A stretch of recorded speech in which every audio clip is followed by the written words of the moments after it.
唐朝末年，天下大乱，群雄割据，四处烽火狼烟，盗贼杀人如麻。说涿州范阳这个地方，有一年来了一伙强盗，为首一人名为孙居道。范阳大致在今天北京和保定一带。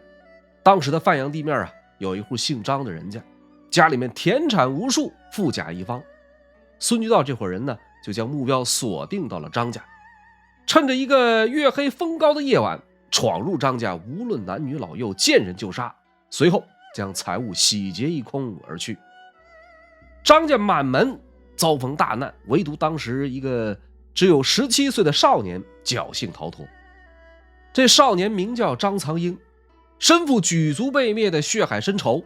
张藏英此后无时无刻不想手刃了这孙居道，为全家人报仇雪恨。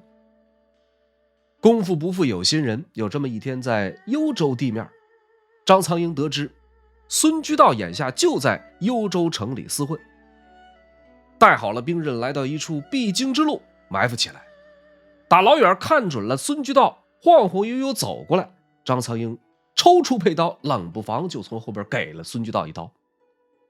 可毕竟还是太过于年轻了，这一刀并没有刺中要害，孙居道侥幸逃脱跑了，而张藏英却因为当街行凶被官府抓了个现行。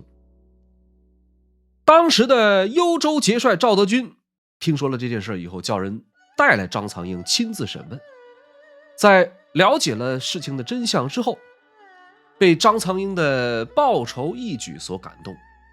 再一看，这小伙子是英武不凡，正好他自己身边也缺人，当下就对张藏英视而不问，并将其收入麾下，让他当了自己的一名亲兵。说这小伙子打小就练过武，身手不凡，为人又沉着冷静，做起事来很让赵德军赏识。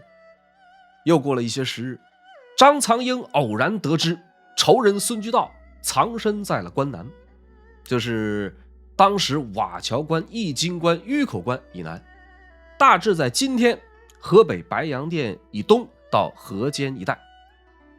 全家被害的深仇不共戴天。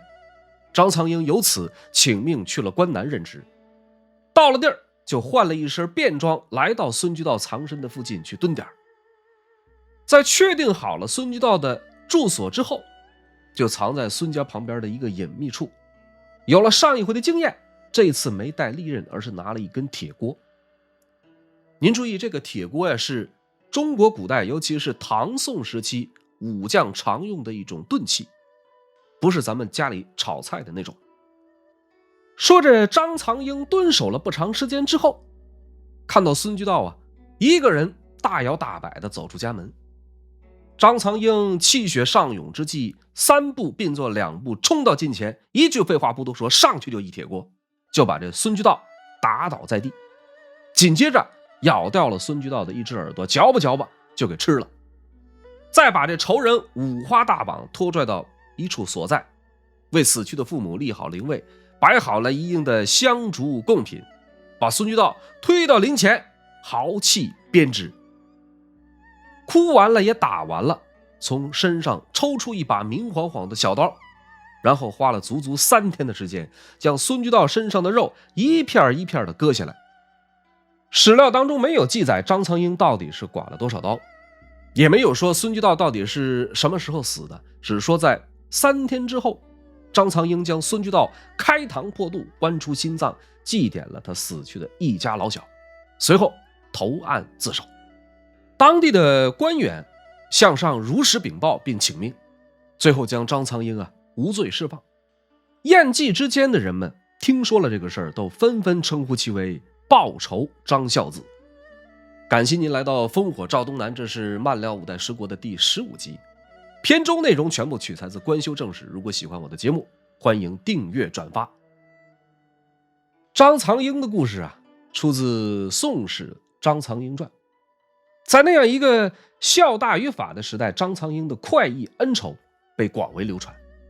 在石敬瑭割让幽云16州，赵德军投降了契丹人之后，张藏英也跟随着赵德军来到辽国，并被委以卢台军使。到了后周太祖郭威广顺3年，张苍鹰带着家眷和所部人马1000余人，主盐户老幼7000余口，牛马万骑，舟船数百艘，航海归州。可是当时的郭威对他有所怀疑，并不太信任，只是安排了住所，给了一些赏赐。直到世宗柴荣一朝，张苍鹰才得以重用。张苍鹰的故事只是一个引子，本期节目将继续与您分享有关周世宗柴荣的历史。10年定天下，10年养百姓，10年治太平，这是当年柴荣给自己定下的目标。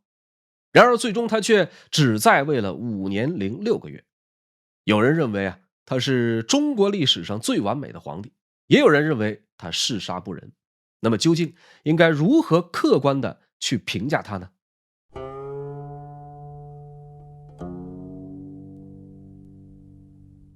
显德2年的3月，由于契丹人时不时在河北寇边犯境，周世宗柴荣呢召来德州刺史张苍鹰，就是一开始说的那位报仇张孝子。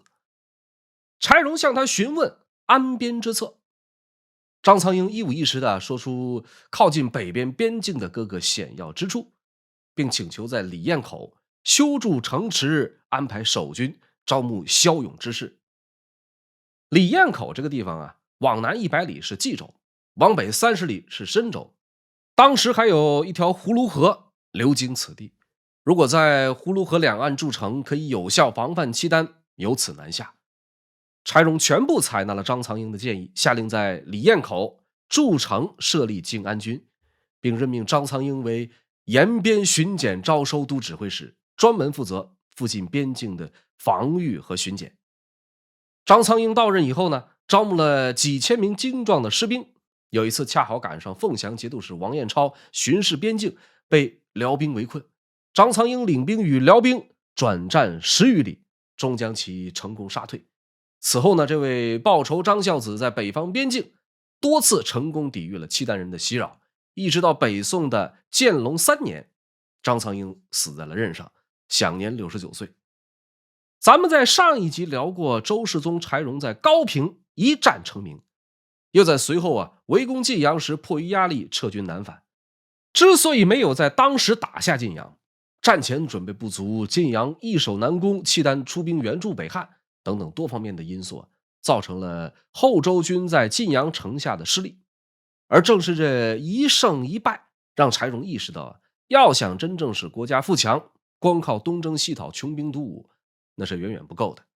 由此他开始逐步的效仿李世民，学习唐朝贞观年间的治国之道，励精图治，让国家长治久安。从此以后年轻的柴荣开始沉下心来，在发展经济、改革吏治等方面进行了许多大刀阔斧的改革。后周的江山逐渐趋于稳固，百姓逐渐丰衣足食。与此同时呢，柴荣一统天下的想法也越来越强烈。正是在这种情况下，柴荣在显德2年的4月组织了一场考试。参加考试的一共有20多个人，级别都是翰林学士承旨以上的文官。柴荣本人亲自命题，亲自阅卷。其中有一道考题为评边策，重点探讨如何评定边境。那么考试过后呢，柴荣对绝大多数的文章都不满意。中国人历来是比较擅长考试的，但是这一次大部分考生对主考官的意图拿捏不准。他们当中很多人在文中将之归纳为修文德来远人。说的直白一点，就是用文治的方式把国家治理好，以德服人，让其他国家的人渐渐感觉到我们的好，最后归顺我们，走自己的路，让别人无路可走。这些文章全都让柴荣大感失望，但是在众多的考生当中，有一位比部郎中王溥的文章让柴荣眼前一亮。王溥在文中提出了后周一统天下的5个步骤。第一步，攻占长江以北；第二步，拿下长江以南；第三步，平定岭南和蜀地；第四步，解决契丹人在幽云的威胁；第5步，也是最后一步，解决北汉。王溥的策略归纳起来可以用4个字来概括，就是先南后北。那么为什么一定要采取先南后北的策略？王普在文章中指出，攻取之道从易者始，当今为无易途，东至海，南至江，可挠之地2000里，从少背处先挠之，背东则挠西，背西则挠东，彼必奔走以救其弊。这里的吴啊，指的就是后周南方，地处淮河流域和长江流域，当时10国当中最大的一个国家南唐。南唐为什么好打呢？后周南唐之间边境线绵延了2000里，不要派重兵，可以用小股袭扰的方式，你防守东边我就打你西边，防守西边我就打你东边。这2000里的边境线会让南唐防不胜防，折腾这么几次之后，既可以知道南唐的虚实，又可以耗费南唐的国力。王普是后周提出先南后北的第一人，柴荣由此对他很是欣赏，也正式定下了大政方针，想要南征。这个事儿发生在显德2年的4月，而就在1个月前，有秦州的百姓，就是今天甘肃天水秦安一带，说有秦安的百姓来到汴梁，献上了收复关中的计策。说这话还是耶律德光灭后晋的时候，原本属于中原王朝的秦州、成州、接州、凤州都被后蜀占领。世宗柴荣由此就采纳并安排了王景、项逊等人领兵前往关中收复失地。到这一年的11月，秦城、接凤4州都被成功收复。在关中用兵接近尾声的同时，柴荣开始执行王普先南后北的计划。不同的是，他并没有采取小股袭扰的方式，而是一上来就大举进攻。显德2年的11月初1，世宗以宰相李谷为淮南道行营都部署，以中武节度使王彦超为副，率侍卫马军都指挥使韩令坤等12员将领，正式进兵南唐。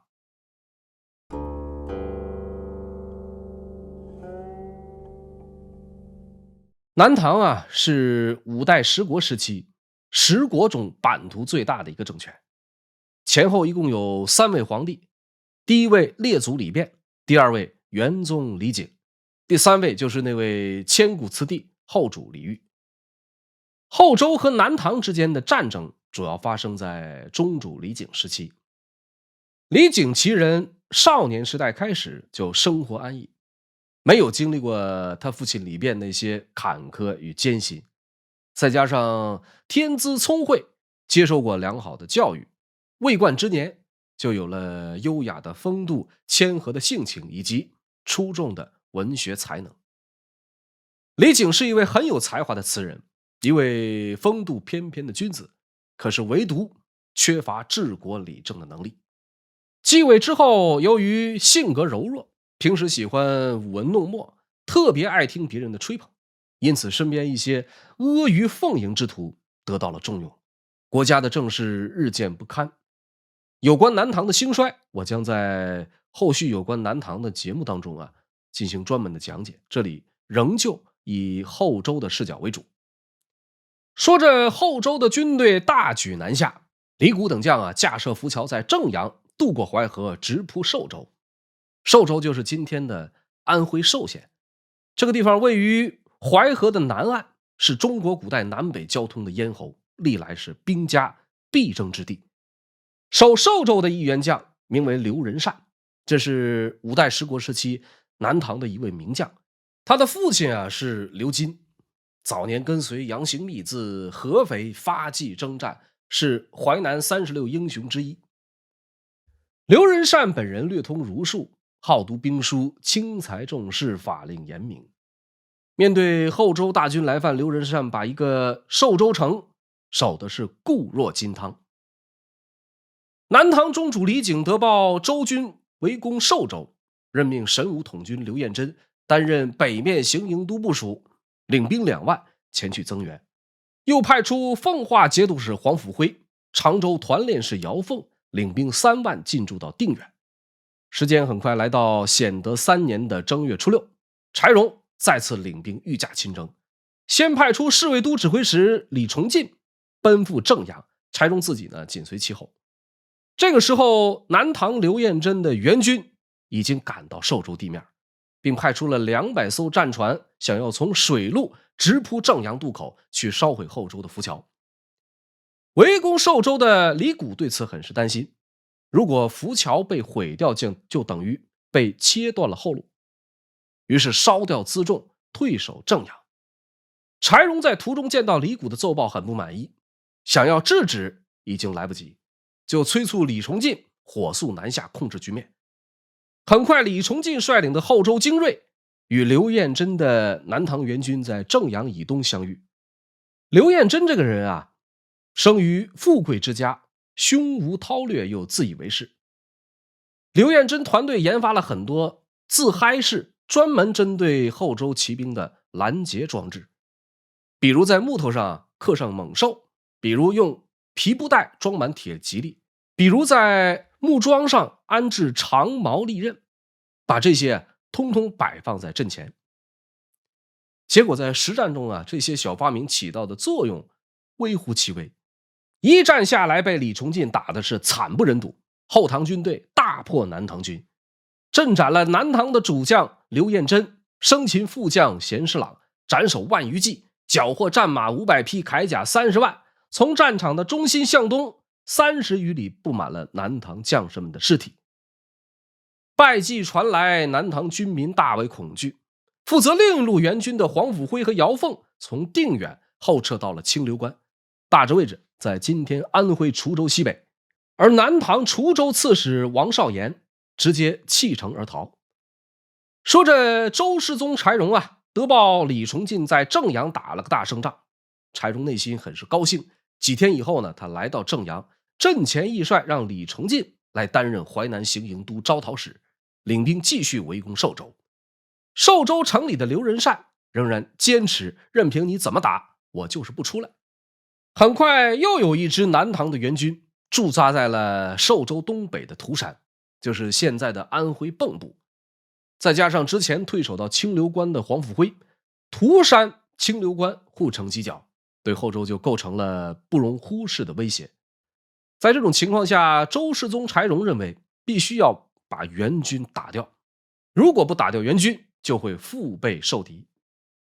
但是打援军又不能抽调围攻寿州的军队，于是柴荣就把这项任务交给了当时负责保卫他安全的殿前司高级将领赵匡胤。赵匡胤带了少量的殿前司禁军，开始将周围南唐的援军逐个击破，连续打了几个大胜仗。第一战去打离得最近的涂山，赵匡胤先是在倭口设下埋伏，派了100多个骑兵去挑战，然后呢假装败退，把敌人引到包围圈，将南唐在涂山的军队杀得大败，缴获了50多艘战舰。这一路南唐援军就被打垮了。倭口大捷之后，紧接着柴荣又让赵匡胤去打另一支援军，就是驻扎在寿州东南清流关的唐军。当时赵匡胤的部队只有几千人，而清流关的唐军保守估计应该是赵匡胤的10倍以上。以几千对阵数万，这个仗不好打。赵匡胤留了少量的兵马正面去挑战，他自己呢领着大队人马在当地打听好了一条小道，翻到清流关的山后，突然出现在南唐守军的背面。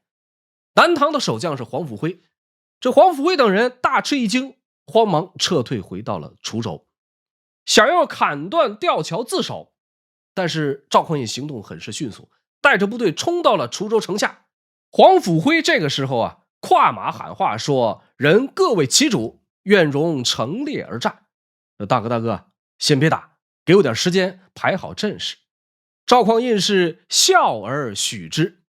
很快黄甫辉整队列阵出战，赵匡胤也是身先士卒，跃马冲锋。老赵用手搂住那个马脖子，径直冲入南唐阵中，大喊：“我只取黄甫辉，他人非吾敌也！”随后一剑击中黄甫辉的头部，将其生擒。南唐军队转瞬大败溃散，另一位主将姚凤也被活捉。滁州城就这样被后周军顺利的攻克。黄甫辉其人咱们在讲后唐庄宗李存勖办事英明那一集有过介绍，他本是魏州一名普通的军卒，输了钱，气急败坏造了反，没想到间接促成了李嗣源起兵称帝。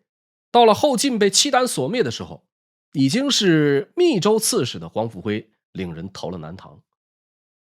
我们常说一物降一物，豪横了一辈子的黄甫辉就这样在滁州城下被赵匡胤打成了重伤。在见到世宗柴荣之后，黄甫辉说：“我累了，坐一会儿。”坐下以后又说：“我躺一会儿。”等到躺下了，黄甫辉神色自若地对柴荣说：“臣并非不忠于职守，只是两国士族军事素质相差太远。臣过去常与契丹人交战，但是从没见过如此精锐之师。”随后呢，又盛赞赵匡胤之勇，柴荣下令赦免并赏赐了他。几天以后，黄甫辉因为伤重死在了军中。南唐的军队在寿州接连战败，这让宗主李璟很是焦虑。他先是遣使请和，愿以兄长之礼侍奉大周皇帝，每年进贡钱财作为军费。很快呢，又派出使者携带奏表以及龙袍玉带金器绫罗来向后州称臣。使者来到柴荣的大营，柴荣对他们的来意心知肚明，特意安排军队列阵相迎。见了面也不多废话，开门见山就说：“你们家主子自称是大唐后裔，应该比别的国家更懂礼仪，和我们仅仅是一水之隔，从未派过一个使者来修好，却反而通过海路去和契丹人联络，舍弃同族去侍奉夷狄，礼仪何在呀？你们现在无非是想罢兵，我不是六国的淤主，凭你们伶牙俐齿说两句好话，难道就想改变我这般劳师动众吗？回去告诉你们主子，就说是我说的，速速前来到我的面前来拜谢悔过，这档子事就过去了。如若不然，我一直很想去金陵看看，借那里的府库来慰劳我的大军，到那时候你们君臣可不要后悔呀。”周世宗柴荣的一番话，把两位伶牙俐齿的南唐使者吓得是体似筛糠，一句话说不出来，就回去复命了。倭寇清流关滁州大捷之后，柴荣派出侍卫马军都指挥使韩令坤，又趁虚攻占了扬州和泰州。后周攻势不减，南唐君臣如坐针毡。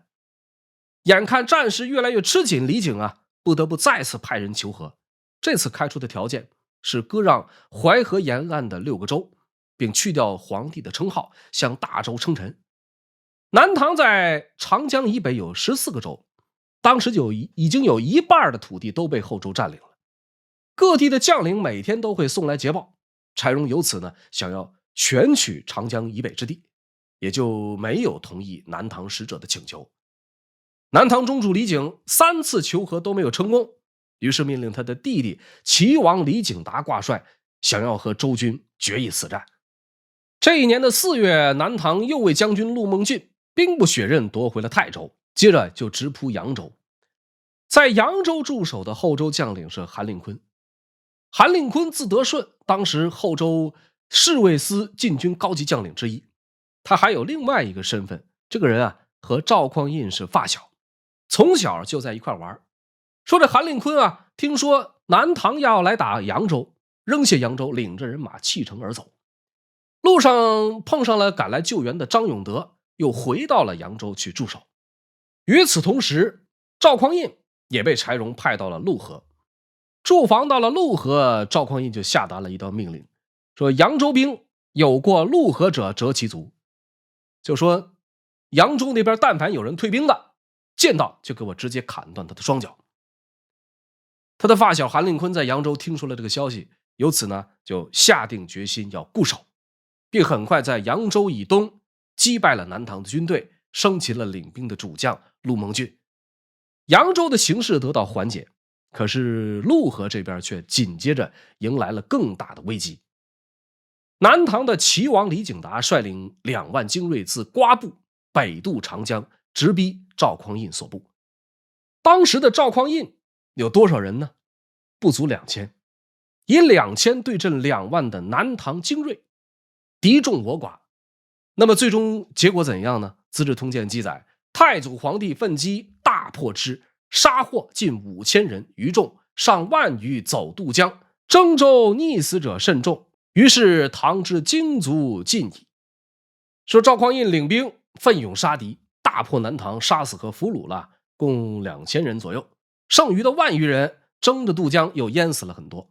南唐精锐部队自此消亡殆尽。这场战斗实际上是分成了2天进行的。第一天打的是互有胜负，在激战的过程中，有个别人在那儿浑水摸鱼。当时的士兵头上都戴着皮质的斗笠，一种皮革制成的军帽。赵匡胤很有心计，每发现一个不出死力的，就用剑在他的军帽上划这么一道，做上一个记号。第一天收兵之后，赵匡胤就命令全军集合，然后检查帽子，凡是有一道剑痕的，推出辕门斩首示众。这一次一共有数十人被军法处置。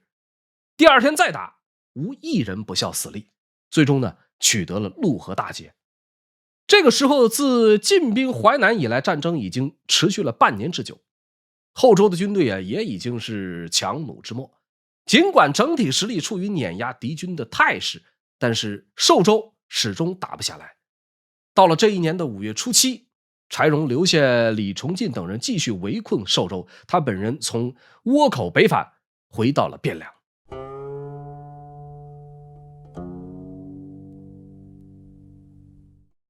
周世宗柴荣在回到汴梁以后，做了2件事。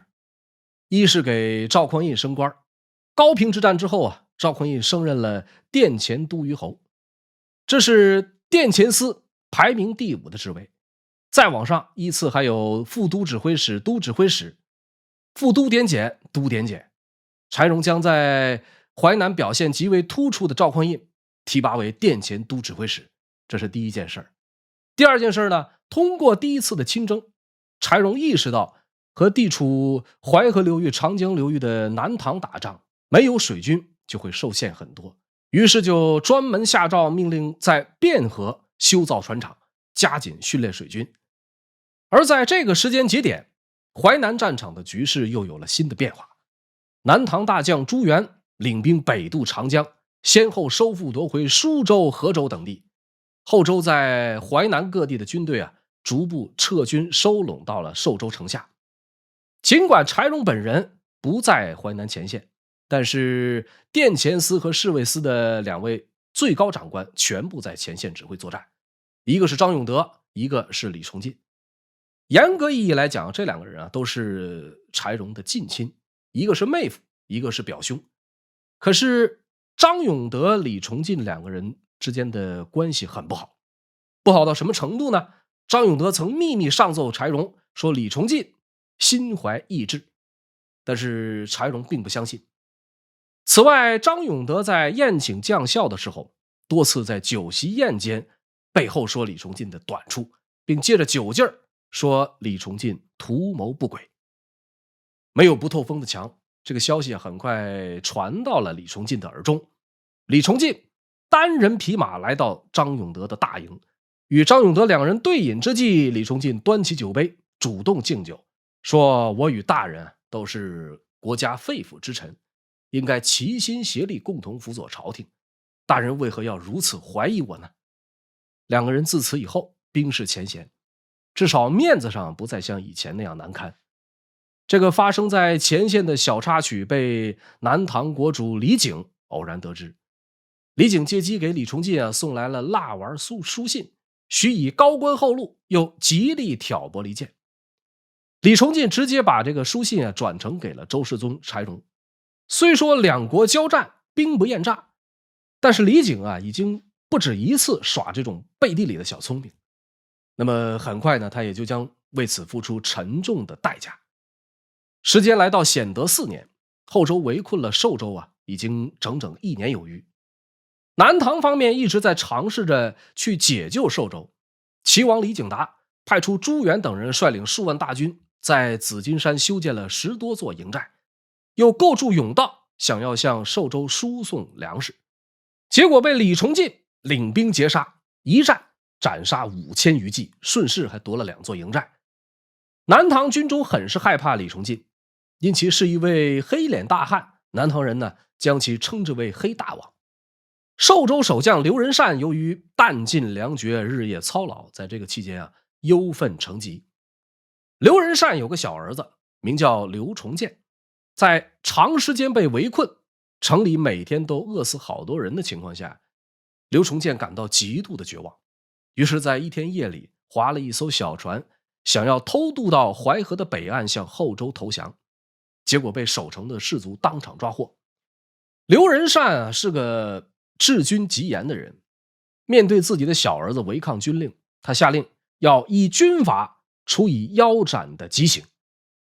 亲随们全都不敢劝说，监军使周廷构跪在门前痛哭哀求，刘仁善仍然不许，催促行刑。杀掉亲子之后啊，紧接着又给儿子办理丧事，寿州的军民无不为之感动。显德4年的2月17，周世宗柴荣听从了宰相李谷的劝说，第2次率领大军南征。3月初2，柴荣从下蔡渡过淮河，来到了寿州城下。这一次相比上一次亲征就要好打得多了。柴荣先是命令各部一起进攻紫金山上南唐援军的各个营寨，大破南唐军队，俘斩共计上万。后周路上的军队沿着淮河南北两岸，水军也跟着顺流而下，一路向东，好像赶鸭子一般追杀南唐的败兵，连着追了200多里才停下。南唐军中战死的、淹死的、被俘的共计将近4万人，援军被彻底打垮。刘仁善在寿州城里听说以后啊，手掐着脖子连连叹息，本来就身体不好，这一下就更加加重了他的病情。10几天以后，刘仁善已经是数次病危，认不出人来了。亲随们以刘仁善的名义起草降表，打开城门投了降。柴荣在城北举行了盛大的受降仪式，刘仁善无法起身，只能躺在担架上，由众人抬出了城。周世宗对他一番好言抚慰之后，就命人将刘仁善送回城中好生休养，同时出榜安民，打开粮仓，赈济灾民。3天以后，柴荣任命刘仁善为天平节度使兼中书令。可惜的是，接到命令的当天，刘仁善就因病医治无效去世了。因为感念他的忠勇，当时还处于敌对的南唐和后周同时对其嘉奖，一边追封其为太师，一边追赠他为彭城郡王。寿州原本是南唐在淮河流域最重要的一个军事重镇，后周夺取了寿州城，可以说是周世宗柴荣先南后北战略上的一个重大胜利。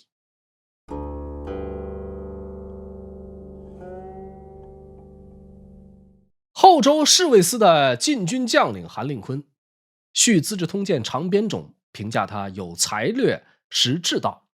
他的父亲前许州司马韩伦，因为韩令逵兼领镇安节度使，得以住在其治所陈州。可是韩伦这个人喜欢干预政事，贪赃枉法，逐渐成为了陈州一大公害。被人告发之后呢，世宗柴荣很是生气，想要处死韩伦。老韩眼瞅着就要被问斩，小韩跑去苦苦求情。柴荣最后呢，给了小韩很大的面子，赦免了老韩。可是死罪可免，活罪难逃。老韩被流放到了一个小岛，苦练野外生存、钻木取火的本领，直到后来赶上大赦，才回到了洛阳。有点像那位想要喝手磨咖啡的苏大强。不同的是普通百姓和当朝权贵所思所想永远都是天壤之别。在洛阳，老韩找到了他人生中的知己，而且不止一位。都是谁呢？柴荣的生父柴守礼，以及当朝宰相王溥的父亲大将王彦超的父亲。这老哥几个全都仗着儿子们的权势，在洛阳无法无天。坏人变老了，仍旧是坏人。这其中以柴荣的父亲柴守礼为首，洛阳百姓称之为石阿父。有一次老柴甚至因为一件小事发飙杀了人，洛阳本地的官员根本没人敢管。世宗柴荣的无奈之下呢，也只能置之不理。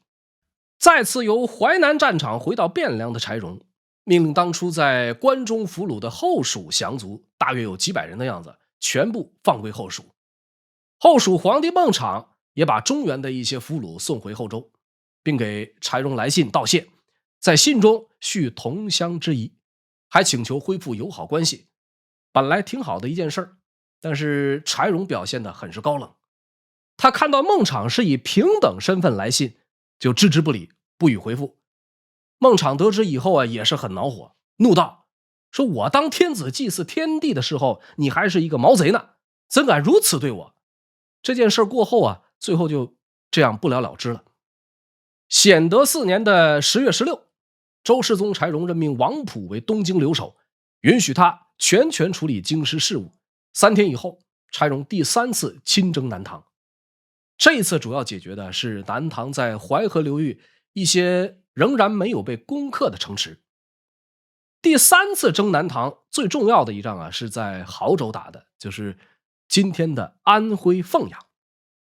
亳州城外东北18里的地方，就在淮河上有一处滩涂地，这里4处环水，南唐就在这里啊构筑了营寨，安排重兵把守，认为这里很容易防守。他们没有想到的是，周世宗这一次带来了一种特殊武器。什么特殊武器呢？沙漠之舟骆驼。骆驼的腿长，不怕滩涂周围的浅水。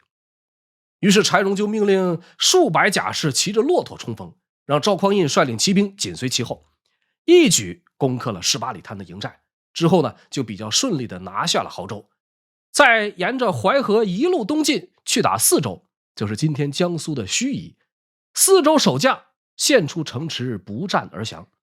打完了泗州，柴荣又东进去打楚州，就是今天的江苏淮安。在楚州呢，后周军队碰到了一块硬骨头。守楚州的将领叫张彦卿，周军连续攻打了40多天，张彦卿固守不降。说这一天，张彦卿像往常一样与众将在城墙上观敌料阵。他的儿子来到近前，哭泣着劝其投降。张彦卿只是微微点头，一言不发。等他儿子说的差不多了，张彦卿扭转身，手指远处，对众将们说你们看那是什么呀？众将下意识转过头去看，什么都没有。再把头转回来的时候，张彦卿已经一刀把自己儿子的头颅砍下，拎着人头流着泪对众将说：这是我的儿子，他是来劝我投降的，我深受李氏的厚恩，投降万万不能，这座城就是我的死地，你们有谁想去投降的，去留自便，但是如果还来劝我，就只能和我儿子一样了。众人惊愕的同时也都流下眼泪，自此后再也没人敢说投降。显德5年的正月23，周世宗柴荣亲率大军猛攻楚州。人们想了一个办法啊，利用云梯去接近城墙，然后在城墙上挖洞，像土拨鼠一样挖了很多洞之后呢，在洞里放上干柴点燃。就这样，城墙终于崩塌了。后周军队攻入楚州，张彦卿仍旧领兵展开激烈的巷战，一直打到天黑，南唐守军的长短兵刃全部用尽，张彦卿手持板凳依然拼命搏杀。这一支南唐军队大约1000多人，最后包括张彦卿在内全部战死，无一人投降。攻占楚州的同时，后周军队伤亡也很惨重。周世宗柴荣呢大怒，下令对楚州实施报复性的屠城。这是柴荣征战生涯中最为残暴的一次决定，城中有1万多人因此丢掉了性命。这一年的3月，周世宗柴荣来到了营峦镇，他的下一步很明显，渡江。江不是一般的江，是长江。到这个时候为止，南唐在淮南的14个州已经有10个被后周攻占。南唐中主李璟听说柴荣就在长江北岸，唯恐周军南渡，他早就受够了节节败退的战事，也已经意识到南唐对后周已经无力抵抗。最后李璟决定把淮河流域还剩下的4个州也都献给后周，等于淮河流域原有14个州，你攻下来10个，我再送给你4个，请以长江为界，每年进贡数十万。除此以外呢，去除帝号，改后周正朔。在这种情况下，周世宗也就同意了两国讲和。后周对南唐的战争到此为止。三征南唐在后周发展史上意义十分重大。原来属于南唐长江以北的14个州、60个县的土地，以及近1000万的人口，尽数归为后周所有。原来可以和后周平起平坐的南唐，此后呢，成了需要看后周脸色的附属国。南唐的灭亡虽然发生在后主李煜时期，但是亡国的态势从丢掉淮南开始就已经形成，此后又存续了很多年，不过是苟延残喘罢了。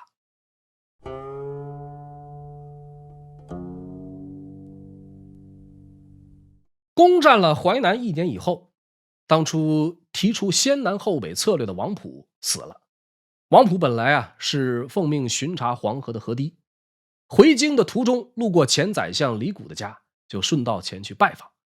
没想到两人相谈正欢之际，王普突然倒地，当天晚上就去世了，享年45岁。史籍中评价王普性刚而锐敏，智略过人。柴荣听说王普死了，大吃一惊，亲自前往吊唁，在灵前用玉斧撞地，好几次呢放声痛哭。对柴荣而言，王普不仅仅是一位得力的助手，更是对国家大事有着相同看法的知音。旧五代史记载了这样一个故事，说周世宗柴荣曾把李谷、郑仁惠、王普等功臣的画像专门放在宫里的功臣阁。后来赵匡胤登基称帝，有一次呢，偶然经过这个功臣阁，一阵风吹过来，赵匡胤一眼就看到了王普的画像，赶忙整理龙袍，对着王普的画像深深鞠了一躬。身旁的侍从们表示说，王普不过是前朝的臣子，陛下贵为天子，这样做对他太过礼遇了。赵匡胤听罢微微一笑，手指自己身上的龙袍，说了句：此人要是活着，朕是穿不上这龙袍的。由此可见王普其人的能力和影响。王普、柴荣、赵匡胤三人先后以先南后北为统一大政，而具体的实施过程有着很大的不同。王普提出的第一步是攻占长江以北，第二步攻占长江以南，然后去打岭南、后蜀，等到南方全部平定之后，再去打幽云，最后打北汉。柴荣取得了长江以北之后，没有选择跨过长江继续南进，和后蜀闹得很不愉快，准备伐蜀也没有实施，而是在南方还未统一的情况下，突然折锋北上，要去收复幽云。他甚至还对南唐的使者说：我与汝国大义已定，保无他虞，可是人生无常，往后的事难以预料，回去告诉你们主子，修好城防，屯好兵甲，据守要害，为子孙计。从这些我们或多或少也可以感觉到，周世宗柴荣停止南征并非是临时变通的权宜之举。正如王夫之所说的那样，改周主之治不在江南，而在契丹。柴荣是把打败最强大的契丹，收复幽云作为了统一全国的首要任务。显德6年3月，世宗统领大军离开汴梁，开始北伐。北伐这一路是比较顺利的，从沧州出兵半个月的时间，后周军队兵不血刃，未发一箭，没费一兵一卒，就已经收复了瓦桥关以南3个州17个县。拿下瓦桥关以后，柴荣召集众将召开军事会议，讨论下一步的作战方向。几乎所有的将领都表示反对，他们认为兵不血刃夺取了幽州以南已经是不世之功了，再往北就是幽州，而幽州以北聚集有契丹的重兵，不宜再深入了。柴荣没有听从众将的意见，而是命令李崇进继续向北，并拿下了固安。这个固安是在哪儿呢？今天河北廊坊的固安县。打到固安，距离幽州就已经很近了。幽州就是今天的北京，从天安门到固安直线距离50公里。当天天黑以后呢，世宗柴荣返回到了瓦桥关，突然感到身体特别的不舒服，就下令停止了下一步的军事行动。旧五代史记载说，周世宗在瓦桥关登上了一处高岗，意气风发之际，当地的百姓纷纷献上牛肉和美酒，世宗随口问道：“说这地方叫什么名啊？”百姓们回答说：“历代相传，这里叫并龙台。”世宗听后什么话也没说，连忙上马飞奔而去。当天的晚上，果然一病不起。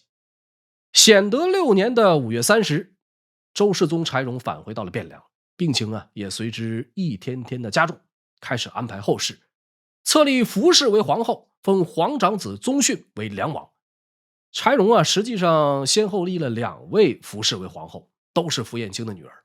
再立福氏，实际上有笼络符彦卿的意图。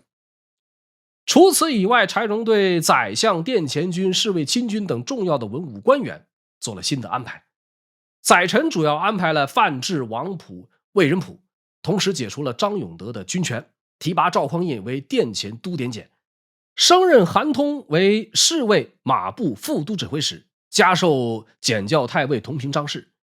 此时中央禁军里还有几个高级将领：殿前司的副都点检慕容彦昭，殿前司都指挥使石守信，侍卫马步都指挥使李崇进，侍卫马军都指挥使韩令坤，侍卫步军都指挥使袁彦。柴荣在临终之际提拔了赵匡胤，除了赵匡胤本人的忠勇之外，还有另外一层原因。赵匡胤的弟弟赵匡义也娶了符彦卿的女儿，有了符彦卿这一层关系，可以保证后周的政权更加平稳的过渡。可惜的是，千算万算不如天算，最终还是让老赵捡了个大便宜。显德6年的6月19，已经是弥留之际的周世宗柴荣召来范质等人入宫接受遗命，要求自己死了以后要任命他的藩邸旧臣王柱当宰相。可是范质退下后却认为王柱是个酒鬼，无法担任宰相的重任。同一天，世宗驾崩于万岁殿，死的时候年仅39岁。周世宗在位共计5年零6个月，政治方面求见纳贤，广开言路，亲理政事，用人不疑，大权独揽，但是没有刚愎自用。军事方面，他多次亲征，身先士卒，整顿禁军，裁减病残，西赴秦凤承接4州，南收江北14州，北取3州3关17县。与此同时，在经济方面他十分重视农业生产，刻木为耕夫残妇置于殿庭，以此时刻提醒自己要以民为本。又毁佛铸钱，裁汰僧尼，兴修水利，整顿漕渠，扩建京城，繁荣经济。